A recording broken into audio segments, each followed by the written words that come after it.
সুপ্ৰভাত জনাই আজি মই মোৰ অকণমানি মিনি বাগানখনলৈকে যাওঁ বলকচোন এয়া মোৰ অকণমান ছাদ অকণ আছে তাতে মই মাছৰ কাৰ্টুন কিছুমান কিনি আনি তাতে গোবৰ মাটি মিহলাই ইয়াতে মই খেতি কৰি খাই থাকোঁ এয়া চাওকচোন মোৰ বাৰীৰ বিলাহী কেনেকৈ লাগিছে দেখিয়ে ভাল লাগি গৈছে যোৱাবাৰ মই গুটি ৰাখিলোঁ ৰাখি এইবাৰ কৰি পেলালোঁ তাৰপিছতে ধনিয়া কৰিছিলোঁ ধনিয়াবোৰ এতিয়া ফুলি উঠিছে তথাপি কিছু ধনিয়া খাব পৰা হৈ আছে বেলেগ ঠাইতো আছে অকণ জেগাতে মই এইবোৰ কৰি আছোঁ এয়া গাজৰ কৰিলোঁ ইয়াতে মাছৰ কাৰ্টুন আনি এইবোৰ কৰিছোঁ এয়া পালেং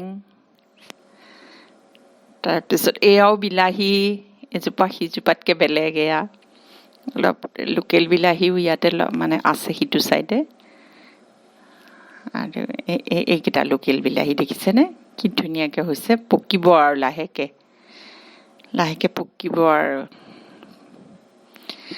এয়া কণ বিলাহী ইয়াৰ পৰা নি চাটিও খাইছোঁ আৰু তৰকাৰীত দিও খাইছোঁ মানে শাকৰ লগত জোল বনাইও খাইছোঁ সেয়া পদুনা নি চাটনি বনাওঁ খাওঁ এনেকৈ আছোঁ আৰু মানিমুনিৰ জোল খাওঁ বুলি ভাবিছোঁ এয়া টাববিলাকতে হয় মানিমুনিবোৰ মোৰ এয়া চাওকচোন কি ধুনীয়া আজি মানিমুনি এতিয়া ছিঙি মানিমুনিৰ জোল বনাই খাম আপোনালোকেও এনেকৈ টাবতে দুই এডাল শিপা সৈতে পেলাই থৈ দিব অইন ফুল ফুলি থাকিলেও মানিমুনিবোৰ হৈ থাকিব মানিমুনি ছিঙি ধুই ধাই লৈ মই আপোনালোকৰ লগত আকৌ পাকঘৰত সাক্ষাৎ হ'ম এতিয়া কামত লাগো এয়া আজি ভেবেলী লতা মানিমুনি আৰু নৰসিংহ আনি মিক্সিত মাৰি ল'বলৈ বিচাৰিছোঁ এখন মাগুৰ মাছৰ সৈতে বনাম আঞ্জা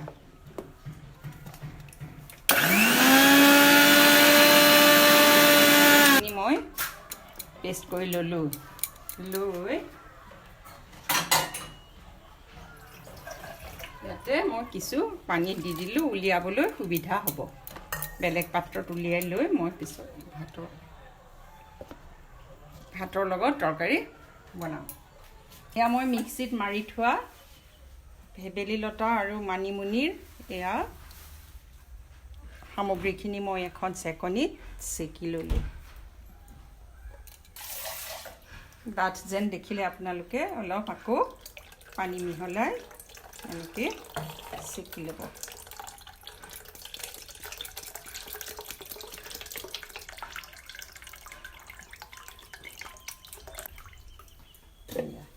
এইখিনিৰে এতিয়া মই মাগুৰ মাছৰ মাথা আৰু ফিছা দি এখন জোল বনাম এই মানিমুনিৰ জোলখন বহু উপকাৰী বুলি আমি জানো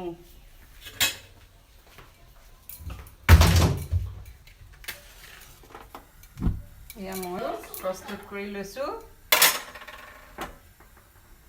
চাওকচোন এয়া মাগুৰ মাছৰ অৱশিষ্টখিনি আমি খালোঁ মাজৰ টুকুৰাবোৰ এই অৱশিষ্ট ফিছা আৰু এই মাথাটো দি আজি ভাবিলোঁ ল'ৰা ছোৱালী খুওৱাৰ দৰে আমিও এনেকৈ এখন তৰকাৰী বনাই খাওঁ মানিমুনি ভেবেলী লতা নৰসিংহ পেটৰ কাৰণে ভাল বুলিতো আপোনালোক সকলোৱে জানেই আৰু এইটোতো আমাৰ একেবাৰে পৰম্পৰাগতভাৱে আগৰ পৰাই চলি আহিছে ইয়াত ঔষধি গুণ আছে মাগুৰ মাছৰ পিছা ভাজিছোঁ কিন্তু চাব ইয়াত খুব ফুটে সেয়েহে মই ইয়াত এখন ঢাকন দি দিছোঁ খুব সাৱধানে কৰিব মাছখিনি বহাই দিছিলোঁ ইয়াতে ফুটাৰ কাৰণে ঢাকোনখন মাৰিলোঁ আকৌ এয়া মই নমাই ল'লোঁ পৰিমাণটো কম আৰু মানুহ কম সেয়েহে আপোনালোকে আৰু অন্য মাছৰ গালমূৰ কাৱৈ মাছ গৰৈ মাছ শ'ল মাছৰ গালমূৰ সেইবিলাক সকলোবোৰ দি পেলাই এইখন ব্যঞ্জন বনাবলৈ পাৰি আৰু খাবলৈ সুস্বাদু হয় এয়া নহৰু তেলত মই দি দিছোঁ আৰু তেজপাত দিছোঁ নহৰুটো বেছি হ'লে তৰকাৰীখনৰ সোৱাদটো বৰ ধুনীয়া হয় নহৰুটো অকণমান বেছিকৈ দিবলৈ মই ভাবোঁ চেষ্টা কৰোঁ আৰু আপোনালোকেও দিব তাৰপিছতে মই এয়া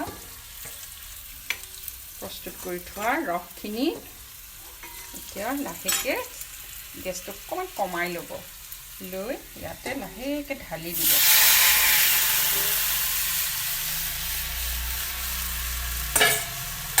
জোখমতে নিমখ আৰু হালধি দিছোঁ।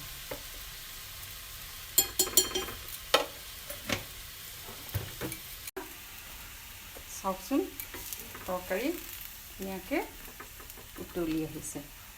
এতিয়া এই মাছখিনি ইয়াতে দি দিলোঁ। অলপ সিজাৰ পিছতে এই মাথাটো মই ভাঙি দিম আৰু অলপ মাছবোৰো ভাঙি দিম, তেতিয়া তৰকাৰীখন বৰ মিঠা হয়। মাছৰ মিঠাটো তৰকাৰীলৈ গুচি যায়। এতিয়া অলপ সময় উতলাই থাকক। তাৰপিছত এই মাছ অকণ অকণ ভাঙি দিবলৈ চেষ্টা কৰিছোঁ। এনেকৈয়ে ভাঙি দিব আপোনালোকে। এনেকৈ ভাঙি দিলে তাৰ সোৱাদেই বেলেগ হৈ পৰিব। চাওকচোন আপোনালোকে এনেকৈ কৰি পেলাই বাৰু আৰু অলপ উতলিব লাগিব। আৰু বেছি মানে পনীয়া হ'লে কি কৰিব আপোনালোকে, ভজা পিঠাগুড়ি থাকিলে অকণ দি দিব, আৰু কৰাই গুড়ি দিলে যে এনেকুৱা সুস্বাদু হয়, কিন্তু আজি মোৰ ঘৰত এটাও নাই। তথাপিও মই অকণ গোটা কৰিমগৈ উতলাই। ইয়াতে এতিয়া মই জালুক দি দিম। জালুক দিয়াৰ লগে লগে তৰকাৰীখনৰ খাবলৈ জুতিয়েই বেলেগ হৈ পৰে। আৰু জালুকেতো আৰু জানেই আপোনালোকে গাৰ বিষ কাটে, নানান ধৰণৰ ঔষধি কাম কৰে। সেয়েহে জালুকহে খোৱা উপকাৰী বুলি মই ভাবোঁ।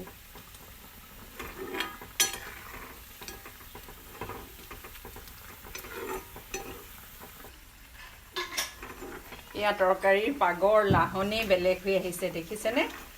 এতিয়া মই এই তৰকাৰীবিধ ইমানতে সামৰণি মাৰি গেছটো লাহেকৈ অফ কৰি দিলোঁ। দি ঢাকোন মাৰি থৈ দিম। খাবৰ সময়ত আকৌ খাম আৰু। চাই পেলাই আপোনালোকেও বনাই খাব আৰু কেনেকুৱা হৈছে মোক জনাবলৈ নাপাহৰিব। তৰকাৰীখন হ'ল মোৰ। আপোনালোকে তেনেকৈ বনাই খাই মোক জনাবচোন।